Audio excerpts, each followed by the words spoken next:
Yo, I'm Derik. I'm Ceci. Yes, and this is another special episode of Let's Play with the Double D's with Barkley.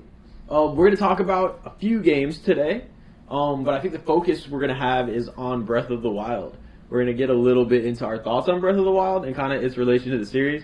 Des won't be here for this episode because she had no childhood and played no good games as a child, so for her, pray for it.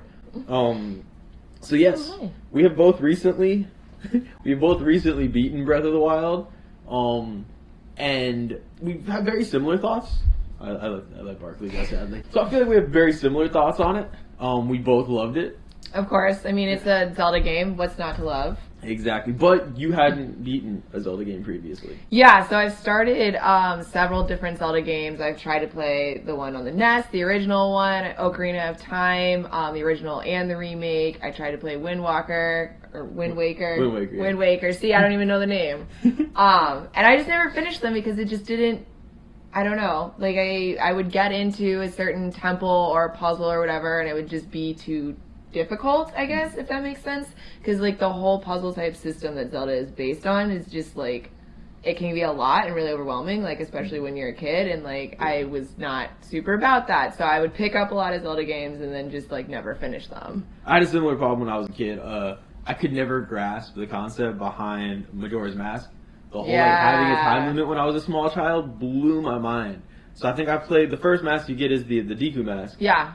And I probably played that first little area 100 times and never got much farther past that because I would just get super confused. So yeah, Majora's Mask, it was just difficult to get those puzzles down as a small child. More recently, I have gone through and I've gone through for A Link to the Past. Yeah. I have not played A Link to the Past yet, and I feel like that's another one that I could actually like get through. It's oddly similar to Breath of the Wild in a weird way because it was open world in a sense for a Super Nintendo game, which was kind of cool, especially for the time. But a lot of the newer ones were more linear. I actually have, an unpopular opinion where I love Wind Waker. A lot of people, surprisingly, didn't like it a lot. I mean, I was, like, pretty meh. Like, I didn't feel very strongly one way or the other. Yeah. I actually feel like more of the people that I know that are Zelda people that played that game really loved it and were, like, super into the remake when it came out. Did you play both or just the remake? So I am biased. I played the remake. So the remake had the faster sailing. Because in the original game, you had to change wind direction every time you wanted to go a different direction. Like actual sailing. And it was much slower. Whereas in the new one, you got this like red super sail, basically. Forgot the name of it. It's been a few years. And you can basically go whatever direction you want, moving at a much higher speed. Gotcha. So you could get to islands much faster, and it wasn't as big of a problem to travel, which would get annoying because that's so much of the game is sea travel. I feel like my thing with Wind Waker was like not even anything about this. Gosh. See, Wind Waker, I'm going to do that all the time. Because I want to say Walker, like Walker.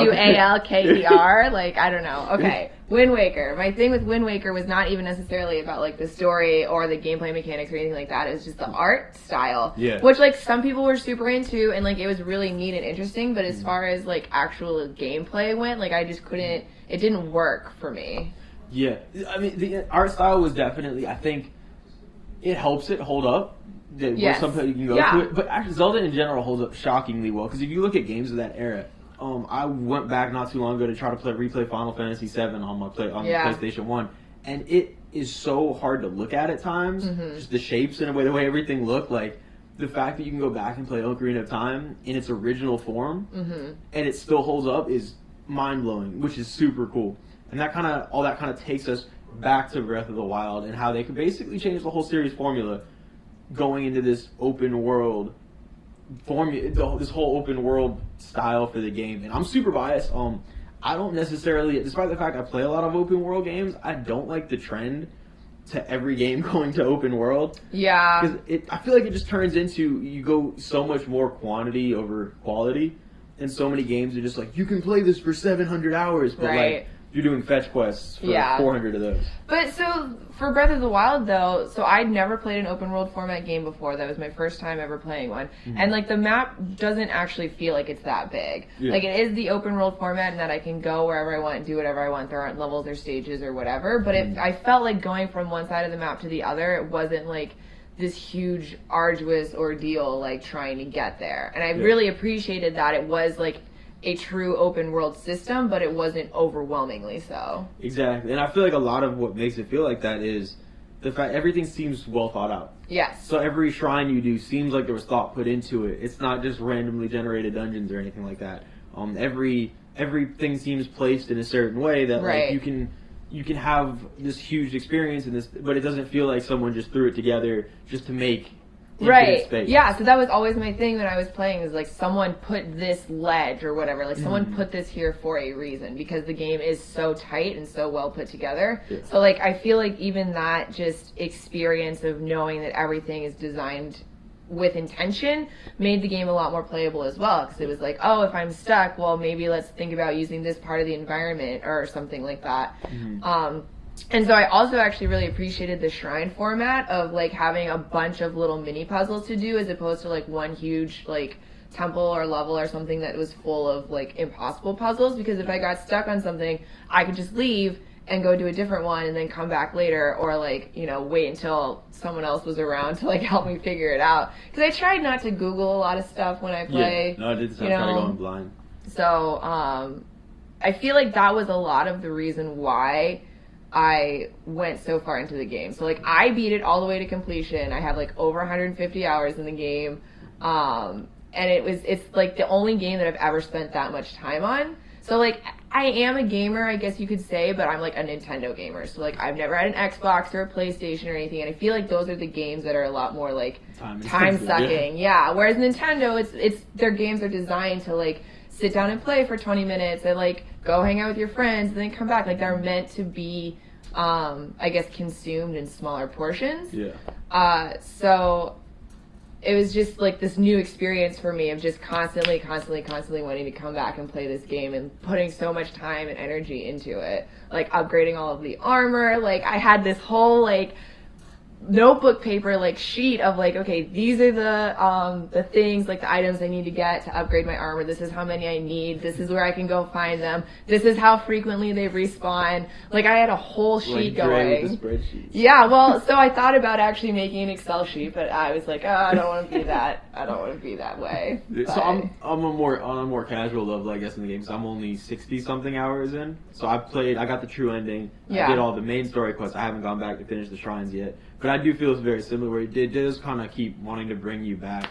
One thing that was very different for me for the Zelda series, I felt like, was how much of a focus on combat there was that I thought was pretty cool. Yeah. Where obviously combat's a huge part of all the games, but this was the first one that I felt like combat was a focus, because outside of shrines, especially when you're out, the enemies can actually do some damage to you. Where I feel like most Zelda games, it's more of a puzzle solve. You have to hit it once in a certain way and it dies. Right. And I'm a psychotic fan of the Dark Souls series. I've probably put half of my life into Dark Souls. I love those games. And coming from, I'm not saying obviously it's anywhere near that type of combat, but coming from a system where like dodging and knowing enemy attacks gives you an advantage, kind of seeing a little piece of that thrown into a Zelda game was crazy. Like I loved the whole concept of that, even the parries and all that type of stuff that they brought in.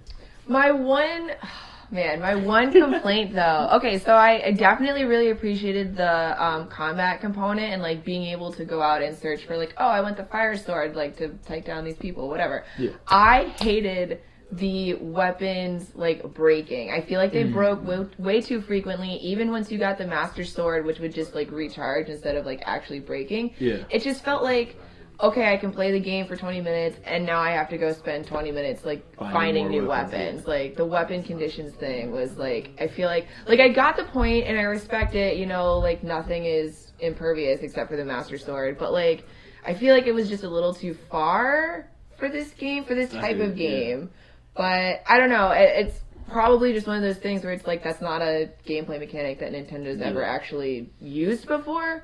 So, of course, it wasn't going to be perfect, but, like, oh, man. I was actually, strangely enough, I usually hate weapon degradation systems. In almost all of the games that I play, I just find them to be a nuisance more than anything. For any Dark Souls fans out there, Dark Souls 2 had a huge issue with this, where the weapon degradation system was so much faster than in every other Souls game that it would completely change the way you played, where you had to worry about your weapons breaking on a run where you were trying to, you know, get deep into a level or something like that. But the thing I liked about it, and I've actually noticed this is a trend in some Nintendo games lately, I noticed it in Splatoon where they'll force you to do things that are uncomfortable to try out new things. So basically what they did is, going in, I probably would have picked one weapon type if I could keep it, like one of like the spears or whatever, and I probably would have the Thunder Spear. Yeah, I probably would have just like gotten really good with one weapon type and only used that for the majority of the way. But because of the way it worked, I ended up using every weapon imaginable, even like crap weapons that you wouldn't expect to use. You're in a situation where that's all you can use. Yeah, well, I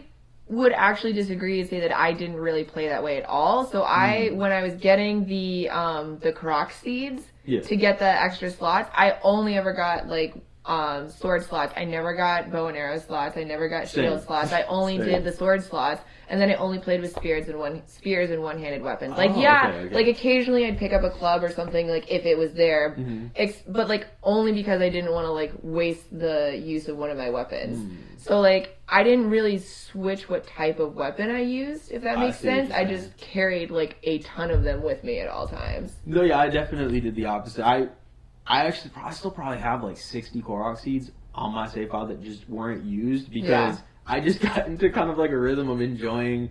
Like I probably had like 8 or 9 weapon slots, whatever, like maybe one above the minimum was. Right. And they kept just rotating out, and obviously with the Master Sword always there, and I found it fun just to testing things. But I can definitely see your frustration because there's so many games I've played in the past where weapon degradation has just ruined segments of it for me because I feel like especially if you find a really cool weapon, you get excited, but the excitement's kind of drained by the fact it's only going to last a minute or two. Well, yeah, and so, like, that's the thing is it wasn't, like, I just wanted to have my one sword and, like, that was my thing and that was it. Like, I enjoyed, like, using, like, the Thunder Spear. I love that. Using the different elemental swords, the fire, the ice, and the thunder. Like, I liked using all of the different weapons, and I probably still would have done that, but it didn't really push me to try anything new. It just mostly annoyed me. So obviously the general consensus, not just by us, but basically everyone, is that this is an amazing game. Yes. This year is kind of crazy because we basically had the equivalents of Ocarina of Time and Mario 64 of this generation both come out in a 1-year span.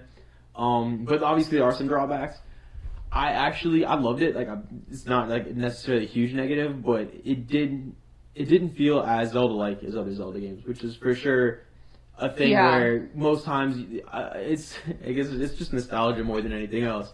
Going into a Zelda game, you're about to go from one temple to the next, and then just go to temple solving these puzzles and basically do Zelda things.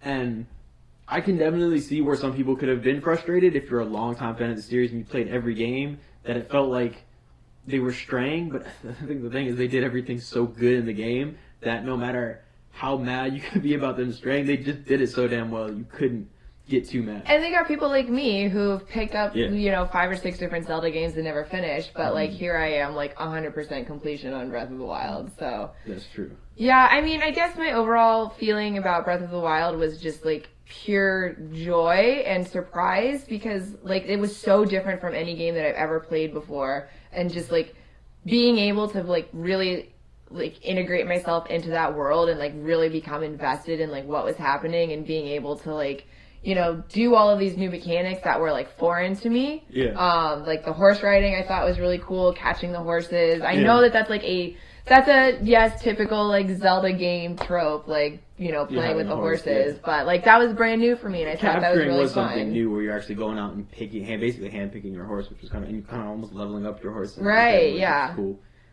No, I agree. It was I really did like what they did with it. I do hope going into the future that whereas every Zelda game has its own like gimmick, so to speak, where Breath of the Wild, Wind Waker had the sailing, Ocarina of Time obviously had the time travel, Majora's Mask had the masks. I hope that Breath of the Wild, this open world, kind of almost like Skyrim-esque feel, is like the gimmick for this one. I don't want every Zelda game from this point on to be the same as Breath of the Wild. I still want every game to have its own thing.